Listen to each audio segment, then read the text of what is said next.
Okay, today we're starting chapter 11. Chapter 11 talks about rational expressions. And what we're going to be doing a lot of in chapter 11 is factoring. You're just going to be looking for things that can be factored and then trying to get either, a single factor that pulls out of the polynomial or a difference of squares, a trinomial square, or just a regular trinomial that you're going to factor. 4 terms you're going to factor. So all of chapter 8, part 2, you're going to be looking at in this chapter.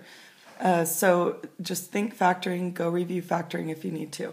This is lesson 11.1, simplifying rational expressions.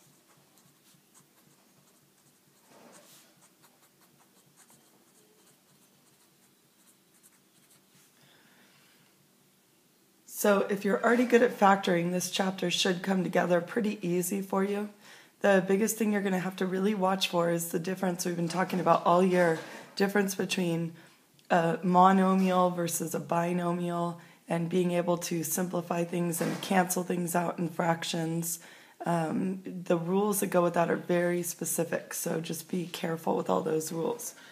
So one thing that you need to remember when we're dealing with rational expressions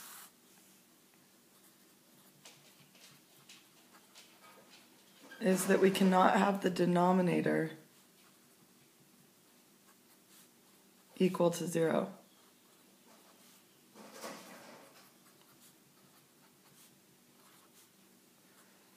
Okay, so you need to remember that. And the main thing is, like I said, you're going to look at the numerator first.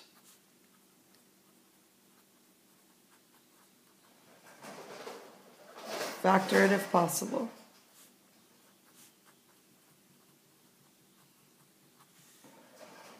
Then you're going to look at the denominator.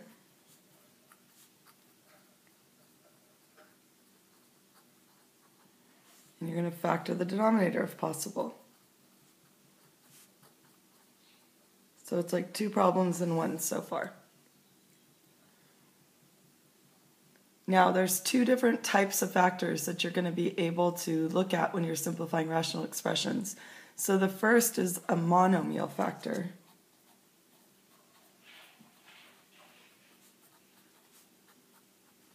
And remember, monomials are 1 term, so no plus or minus between things.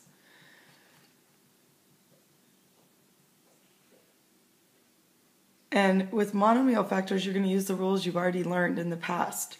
So you can just simplify those. You can look for a common factor that go into both of them. So I'll show you an example right now. Something like if I had 2x squared over 4x, I know I can simplify that because I can divide 2 into 2 and 2 into 4. And then also I can use the rule I've learned about the exponents here, whichever you like to look at. 2 minus 1 is 1, or just looking at there's 2 at the top, 1 at the bottom, so I have 1 more on the top. So that would give me a 1x over 2.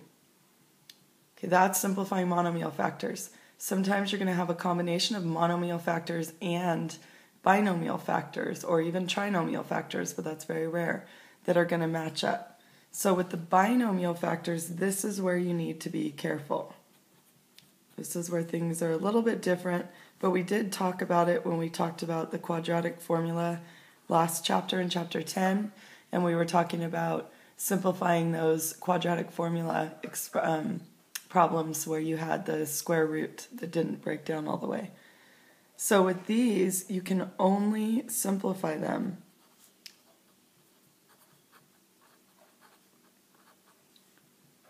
if they are exactly the same.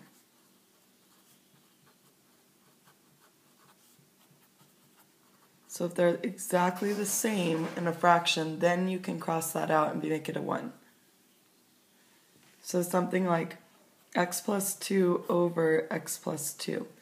And what I'm going to recommend you do over and over and over is parentheses on your binomials, so you really look at them that way. But that's always going to be equal to 1. Okay, you need to be careful because something like x plus 2 over x minus 2, these don't simplify.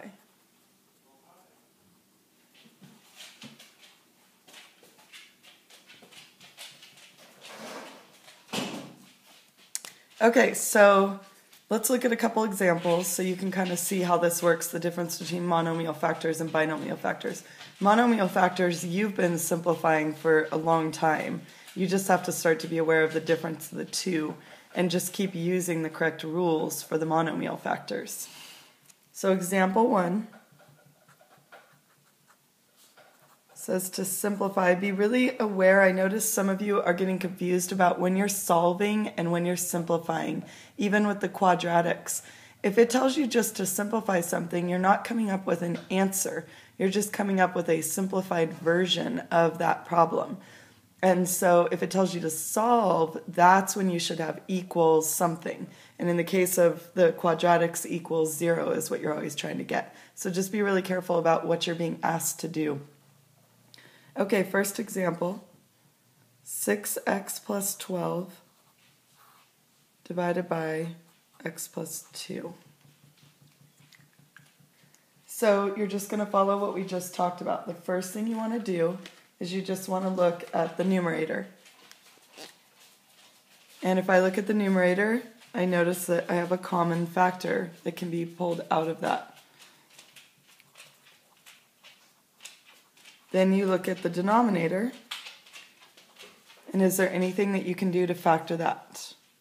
And you should have noticed there's nothing. So now you're going to simplify the top by pulling 6 out. That's your greatest common factor. And then you divide it back in to find out what's left. So 6 goes into 6x 1x time, and 6 goes into a positive 12, positive 2 times x plus 2. And then I bring my denominator down, and notice I'm going to put it in parentheses. And the reason I'm putting it in parentheses is because I want to see that as a binomial. And I notice now I have x plus 2 and x plus 2. So these are going to be a value of 1. I can simplify them and cancel them out. And if you stop and think about it, pick a number to plug in to see how that works. 3 plus 2, 3 plus 2, 5 and 5. 5 over 5 would be 1. 4 plus 2, 4 plus 2, 6 over 6 would be 1. So you can think about that. That's why that can be simplified there. So now that that works, that becomes the value of 1, and I bring everything I have left over, and I have 6, and that's my answer. So this simplified is equal to 6. Okay, let's look at this one. So 12c squared over 3c squared plus 6c. And it's asking us to simplify. So again, look at the numerator first. Is there anything we can do? And this is a no because it's a monomial. So nothing we can factor there yet. Now we look at the denominator, and we notice there's a common factor that can be pulled out. So we go ahead and we rewrite our problem. 12c squared comes over, and then now what is our greatest common factor? And you should have noticed the greatest common factor is 3c. Once you pull 3c out, you have a c plus 2 left over.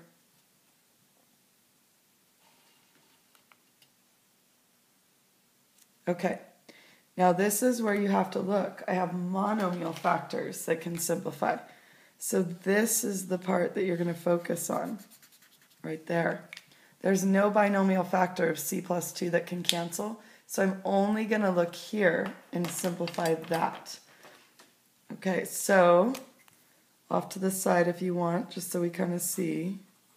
We're going to simplify that, and as you know, 3 goes into 3 once, 3 goes into 12 4 times. There's 1c here, so 1c left at the top. So that becomes a 4c. The 3c canceled all together and became a 1. So when I rewrite my final problem, I have 4c over c plus 2. And again, now that I know I'm not simplifying anything or multiplying anything, this means the exact same thing.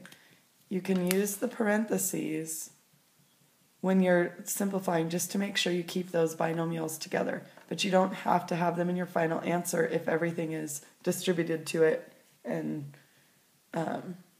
simplified. Okay, let's try another one.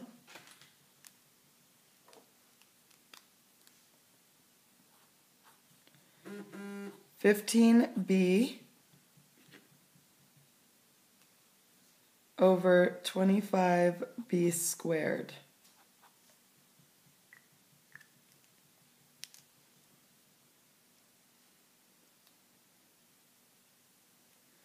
So now you've done this before. This is chapter 7.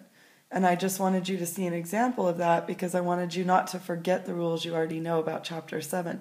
I have a monomial and a monomial, so I don't need to do any factoring. I'm just going to follow the rules that I already know about simplifying monomials. So these are both monomials.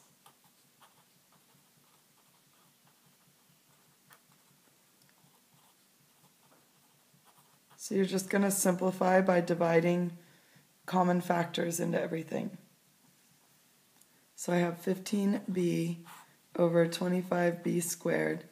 And when I go through and find common factors, 5 goes into 15 and 25. 5 goes into 15 3 times, 25 5 times.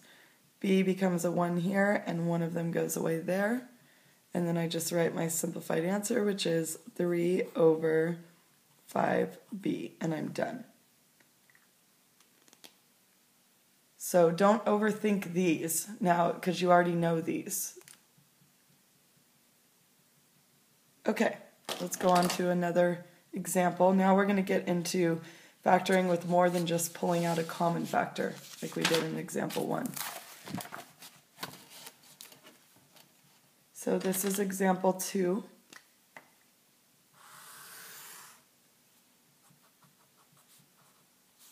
Again, we're still simplifying. We're not solving anything. We're just simplifying. 2x minus 12 over x squared minus 7x plus 6. So you're going to follow the exact same rules that we were following in example 1. It's just a little more complicated now, but same exact idea. So I look at the top and I notice I have what? You should have noticed you had a common factor. And then I look at the denominator and I have a trinomial, which is diamond rectangle. I'm going to use a diamond and a rectangle to factor that. So I'm going to start with my numerator. Now once I get to these more confusing problems like this, what I tend to do is actually kind of put it into pieces and then I put it back together. So I might take my numerator and just simplify that first. And then I take my denominator, simplify that, and then I write them together. So that's a pretty easy way to set these up so you don't make mistakes. So I have 2x subtracting 12, and you should have noticed you had a common factor of 2. So I pulled 2 out and I have x minus 6 left over. So now I'm done with my numerator. I'm going to move on to the denominator and see what happens there. So I have my trinomial, and for those of you who kind of forgot again, diamond rectangle, you multiply the first term and the last term. It has to be in standard form. Multiply the first term and the last term, and you get a positive 6x squared, and you get a negative 7x. Now, some of you might have noticed the shortcut by now. And the shortcut is that right here, when you have no coefficient in front of the x squared, whatever terms you get here and here, these are going to be the numbers that actually go at the end of the binomials. So watch for that this time, because from now on, I'm going to start skipping the rectangle step when I have no a here.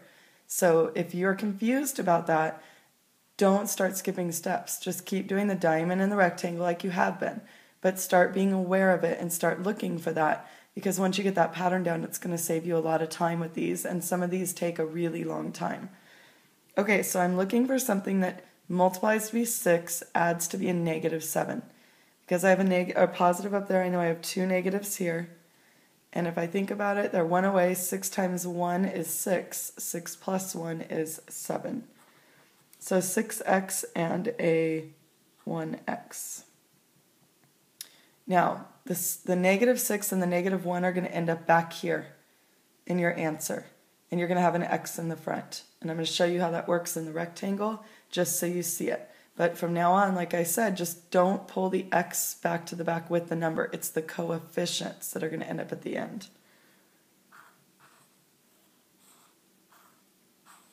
So I have my x squared and my positive 6, first and last term. And then I'm filling in the 2 answers here to my diamond.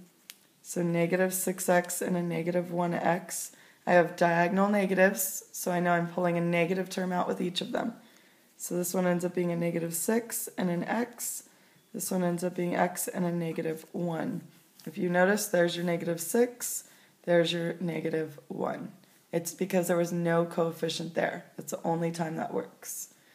So my denominator is x minus 6 times x minus 1. Now I'm going to take those 2 simplified pieces. So there's my numerator, there's my denominator, and I'm going to put them back together. So I have 2 times x minus 6 over x minus 6 times x minus 1. And now I'm looking for matching factors that I can simplify.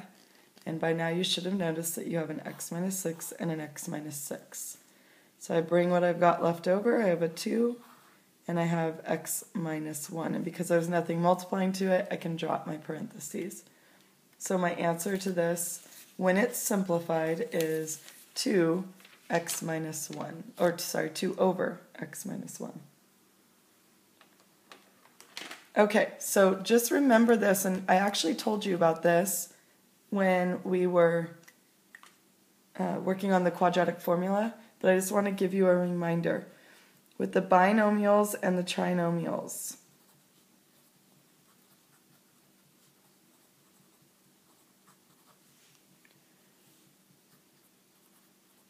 you can only cancel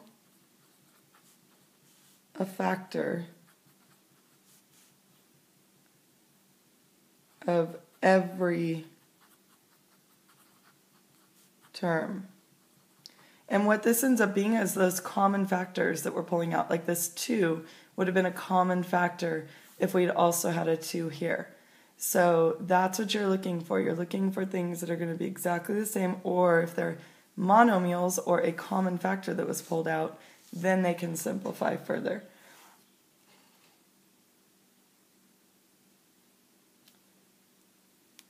So an example of this would be a yes and a no version. I'm going to give you each of them. 2x plus 4 over 2. So notice we have a common factor of 2, 2, and 2 in all 3 pieces of this. And if you were to look at it in terms of what you just did in example 1, at the numerator you would have pulled out a common factor of 2 and had an x plus 2 left over. There's your matching 2 right there. So these 2's would have canceled and you would have had x plus 2. Or if you look at it in terms of what I'm talking about here to think about, 2, 2, and 2 all go into those 3 pieces. 2 goes into 2 once, so that would disappear.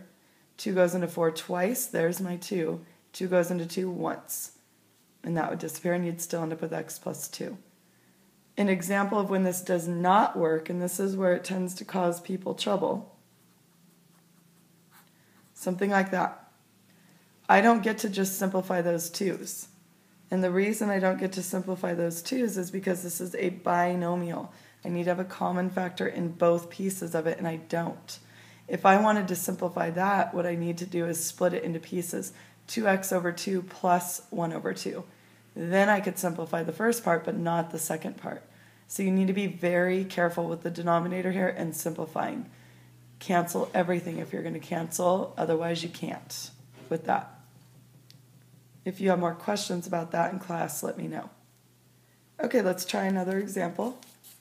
This is example 3. It's more of the same idea, nothing really new from what we've been talking about, but you just have to be aware of the different things that show up. So this is asking us to simplify 5x subtracting 15 over 9 subtracting x squared. Okay, hopefully some of you are getting pretty good at seeing how these factor now. And if I look pretty quick here, I notice a common factor in my numerator. And you always kind of want to make a note about this so that you pay attention to your steps as you go. Here, hopefully some of you figured out what it is. It's a backwards difference of squares. Now, I noticed on the chapter, I think it was the chapter 8 part 2 test, I had something like this on that test, and a lot of you flipped it around because you like to have that x in the front. The problem is because of this negative, you can't just flip that around. If you were to flip it around, the negative needs to come into the front with the negative x squared, and then it would be a negative x squared plus 9. It's still a difference of squares, but a little more confusing for some of you to factor. So when you see it like this, don't flip those around when you have a subtraction. You can only do that when you have addition. When you have subtraction, just leave it like it is and factor it like it is when it comes time. So this is a difference of squares. Remember the difference of squares, you need to be good at that now, is the 2 sets of parentheses. 2 sets of parentheses, 1 plus, 1 minus. So let's go ahead and factor those. And I don't think we need to show work for this, so we're just going to go ahead and bring it down factored. So I'll put factored so that you know. The numerator, we pull out a common factor of 5. And then you should have had x minus 3. And then our difference of squares is our 2 sets of parentheses. Square root of the first term. So that goes at the front of each of them. Square root of the second term goes at the back of each set. And then 1 plus and 1 minus. Okay. Now, some of you might have noticed that these are really close, but they're not quite the same. We have a negative, but the negative is with the x, and we have a positive, but it's with the 3. So they're basically exact opposites. And if you stop and think about what you've learned about math this year, is there something that you could do with one of these that would allow them to switch so that they became the same? So the negative was with the x and the positive was with the 3 here, or the negative was with the 3 here and the positive was with the x. Okay, hopefully some of you came up with the idea that it had something to do with a value of -1. So I'm going to walk you through this. We have opposite,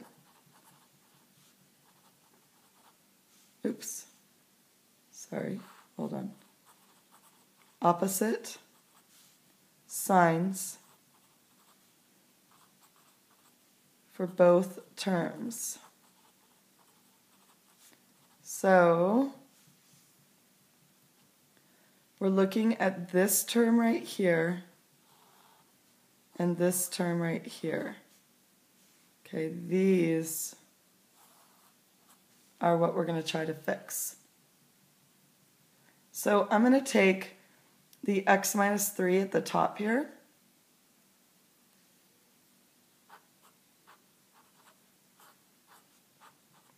And I'm going to pull a common factor of -1 out. So -1 goes in the front.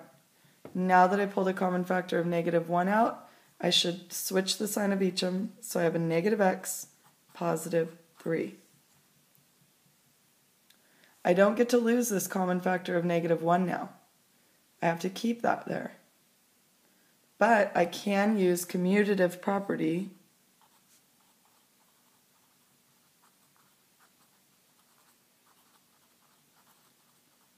to see that if I was to flip these around now that I have addition, it would be 3 plus a negative x, or 3 minus x, 3 minus x. So now I'm going to rewrite it with the top term flipped around the way that I want it, and my numerator the same. My denominator the same. So I have 5 times a negative 1, and again I'm switching these around, 3 minus x over 3 plus x times 3 minus x. So all you're doing when you see exact opposites there is just pulling a negative 1 out. But don't lose that negative 1. You're going to need to bring that into the final simplified problem. Okay, so now these are the same and they can cancel. And my final solution here, answer should be negative 5 over 3 plus x. And remember, this can be written several ways. If the negative was here, it means the exact same thing. Only thing you would need to be careful about is if the negative was here, you would either need parentheses around that, or you would need to distribute the negative to each of them, because it's a binomial. Okay, so let's write a few notes about that, and then we're done. So when you see terms that are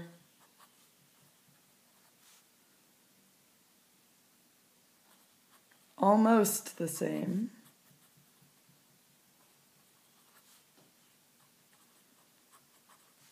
with exact opposite signs,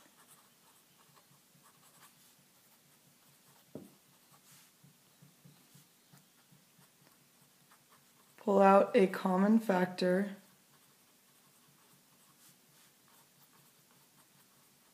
of negative 1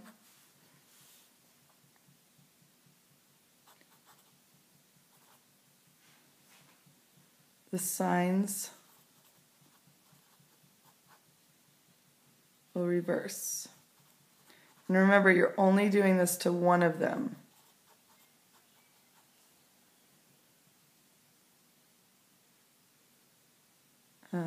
One set only. If you were to pull a negative 1 out of both, then they would both swap again. So that wouldn't really help you. So you're just picking one of them. And notice I picked the one with the monomial in the front because I would rather multiply negative 1 to a monomial here than to this binomial.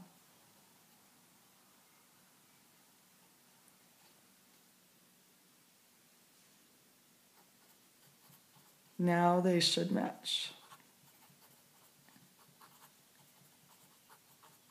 And don't forget, don't lose the negative 1.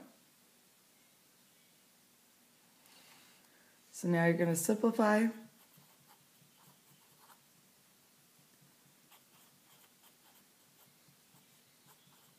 Don't lose the negative 1 factor.